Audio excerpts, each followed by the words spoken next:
I'm Glass-Hussain, and welcome to Under My Bed. Let me give you a quick tour. This is my bed. This is the wall. This is a toy I won at a fair like a million years ago.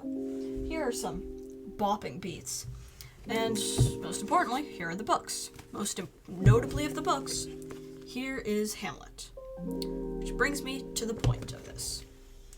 I am going to be reading all of Shakespeare's plays out loud on camera.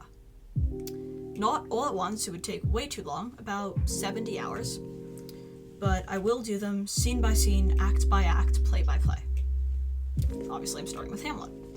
Why am I doing this? Well, I'm stuck at home bored because of coronavirus. That's one reason. But someone also once said, Shakespeare's plays contain every possible human emotion. If you can feel it, it's in them. And I find that really nice. So, without further ado, I guess, let's start. Act 1, Scene 1. Elsinore, a platform before the castle. Francisco at his post. Enter to him Bernardo. Who's there? Nay, answer me. Stand and unfold yourself. Long live the king. Bernardo? He. You come most carefully upon your hour. 'Tis now struck 12. Get thee to bed, Francisco. For this relief much thanks. 'Tis bitter cold and I am sick at heart.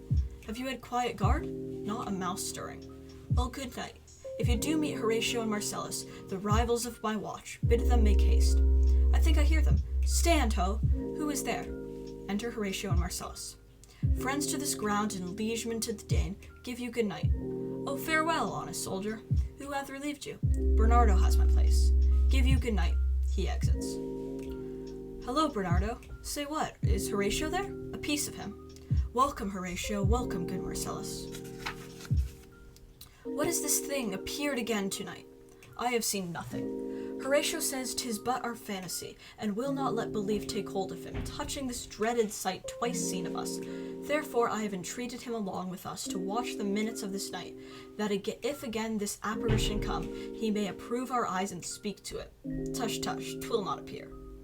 Sit down a while, and let us once again assail your ears that are so fortified against our story with what we 2 nights have seen. Well, sit we down, and let us hear Bernardo speak of this. Last night of all, when yon same star that's westward from the pole had made his course to illume that part of heaven, where now it burns, Marcellus and myself, the bell then beating one. Enter Ghost. Peace, break thee off. Look, where it comes again. In the same figure like the king that is dead, thou art a scholar, speak to it, Horatio. Looks it not like the king? Mark it, Horatio. Most like, it harrows me with fear and wonder, it would be spoke to. Question it, Horatio. What art thou that usurped this time of night, together with that fair and warlike form in which the majesty of buried Denmark did sometimes march? By heaven I charge thee, speak. Tell me, has the... It is offended. See, it stalks away. Stay, speak, I charge thee, speak. Exit Ghost. 'Tis gone and will not answer. How now, Horatio, you tremble and look pale. Is this not something more than fantasy? What think you on it? Before my God, I might not this believe without the sensible and true avouch of mine own eyes. Is it not like the king? As thou art to thyself. Such was the very armor he had on when he the ambitious Norway combated. So frowned he once, when in an angry parle he smote the sledded poleaxe on the ice. 'Tis strange. Thus twice before, and jump at this dead hour, with martial stalk hath he gone by our watch. In what particular thought to work I know not, but in the gross and scope of my opinion, this bodes some strange eruption to our state.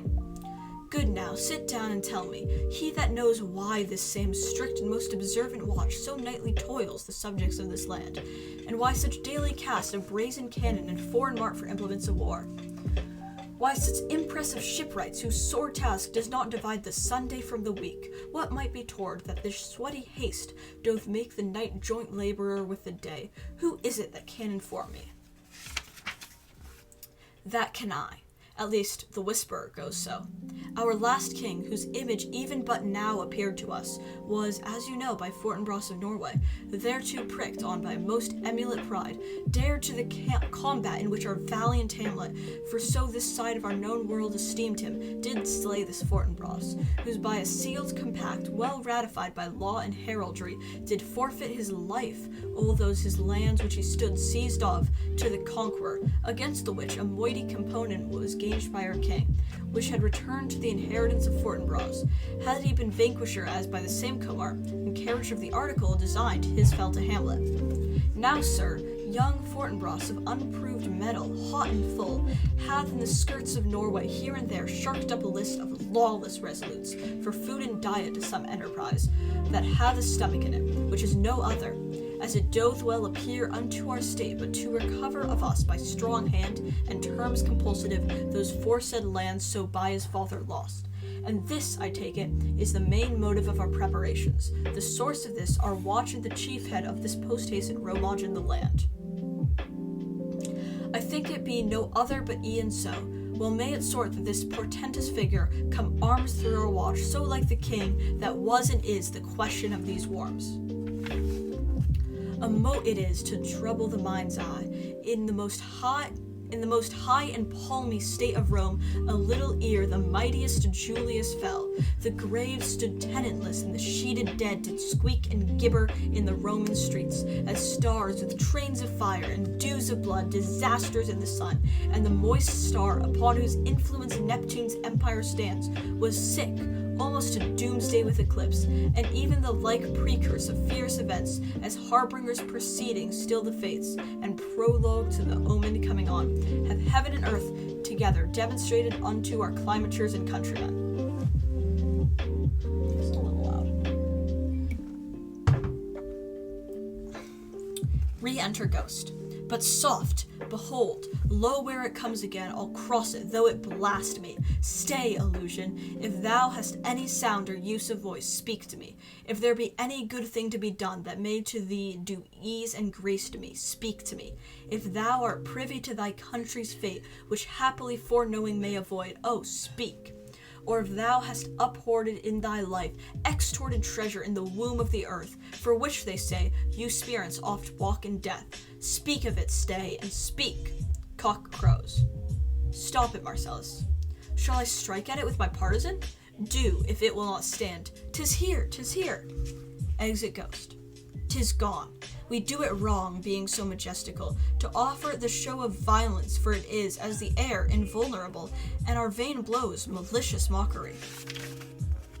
It was about to speak when the cock crew, and then it started like a guilty thing. Upon a fearful summons I have heard, the cock that is the trumpet to the morn, doth with his lofty and shrill-sounding throat awake the god of day, and at his warning, whether in sea or fire, in earth or air, the extravagant and errant spirit hies, to his confine, and of the truth herein this present object made probation. It faded on the growing of the cock. Some say that ever against this season comes, wherein our Saviour's birth is celebrated, the bird of dawning singeth all night long. And then they say, no spirit dare stir abroad, the nights are wholesome, then no planets strike, no fairy takes, nor witch hath power to charm. So hallowed and so gracious is that time. Amen. So have I heard, and do in part believe it. But look, the morn in russet, mantle-clad, walks o'er the dew of yon high eastern hill. Break we our watch up, and by my advice let us impart what we have seen tonight unto young Hamlet. For upon my life, this spirit, dumb to us, will speak to him. Do you consent we shall acquaint him with it, as needful in our loves, fitting our duty? Let's do it, I pray, and I this morning know where we shall find him most conveniently. Exeunt. They depart.